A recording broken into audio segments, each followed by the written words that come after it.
Hi, everybody. I'm Larry Taylor, sharing um, just some of my testimony, my journey, um, just from my heart, in the hopes that it might encourage somebody somewhere someday. um, I originally posted 12 videos, and looking back over them, I realized that I had neglected to share very much about my sister.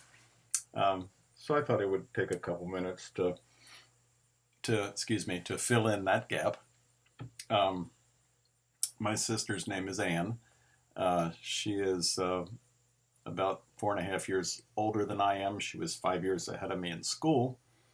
Um, so uh, there was enough of a gap there that when I was little, uh, we weren't so much playmates as you would expect from that age. And she, um, as did I later, got married at a very young age. And in her case, I think she was 18, and she moved out of state.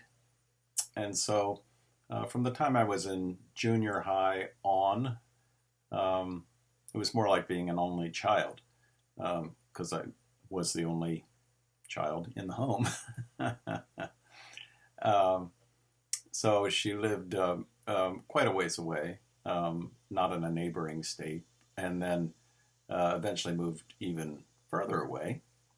So over the years, there wasn't a tremendous amount of contact.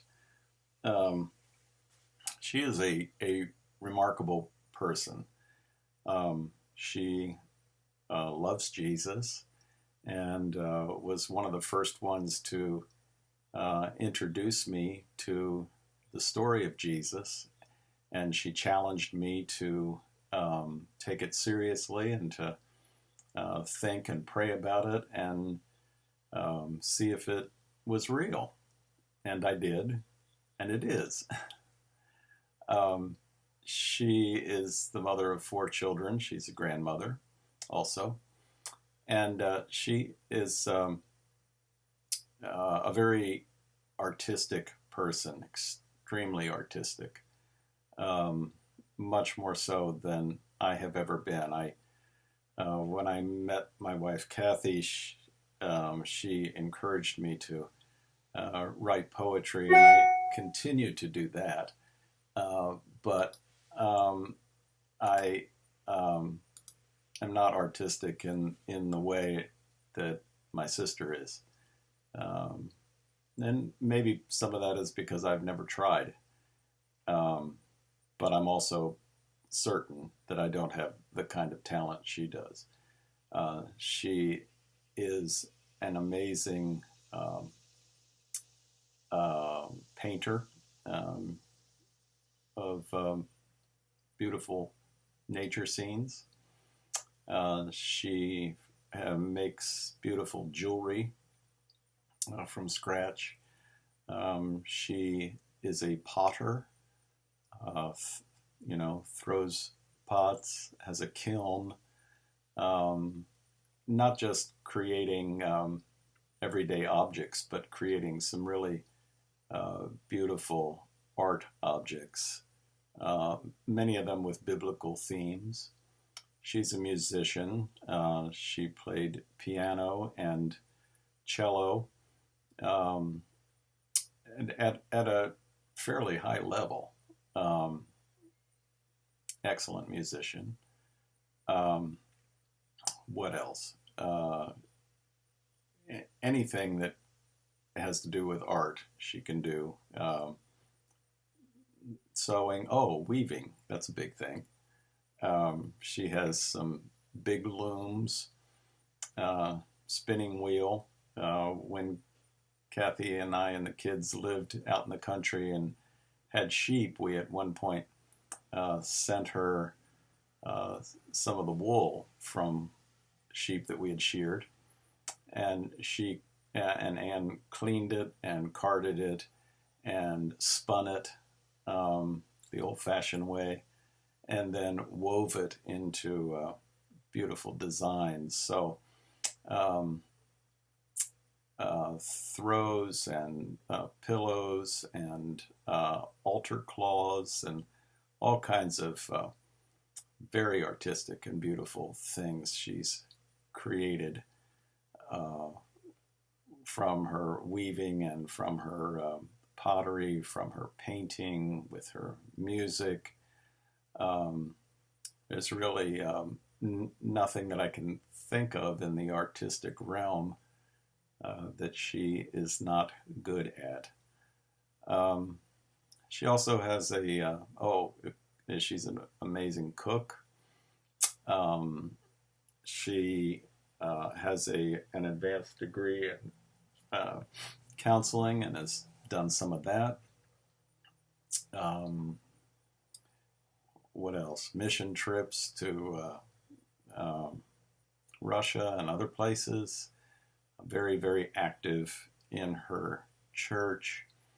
Um, and one of the things that I so appreciate, she took care of our mother during her final years, which was not always easy to do.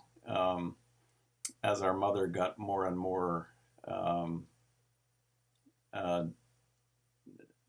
as she descended more and more into dementia, she became more and more gentle and sweet. But prior to that, she sometimes could be very difficult to live with. And my sister saw to it that she was cared for. And my sister and her husband took care of our mother's finances. And after her death, which was a few months ago, her estate. So it kind of gives you a picture of where she comes from. She lives, I don't know, 2,000 miles from where I do. She lives in one of the westernmost states, and has for quite a length of time. She's very active, as I said, in her church. Very active with her own children and grandchildren, and has a real gentle spirit. She's had various projects over the years. She's quite adept at putting together tinctures made out of natural substances to treat various ailments and conditions.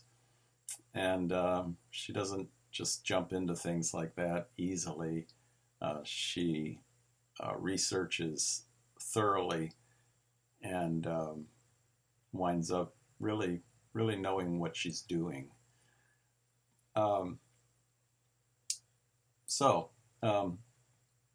Some people have siblings that they are estranged from. As a chaplain, I not infrequently run into individuals who, they'll say, I'll ask them, do you have brothers and sisters? Oh, well, yeah, I have a brother, I have a sister, whatever. But I haven't seen them in 20 years. Don't even know where they live. There's that kind of estrangement. Invariably, they can't even remember what it is that cut them off. And I think that's such a tragedy. There are, on the other end of the spectrum, brothers and sisters that are perhaps overly involved in in each other's lives, which overly from my perspective, it's fine if everybody likes it that way. I know one family all the children are adults, and there's a lot of them. I don't know, 8 or 9 of them, or 10 maybe, siblings, and they all live right near each other. They all go on vacation together. They rent this huge house someplace, and all the spouses and all the children and the cousins, and they get together regularly in addition to that for every holiday, and everybody seems to be having a good time. Um, so there's that end of the spectrum.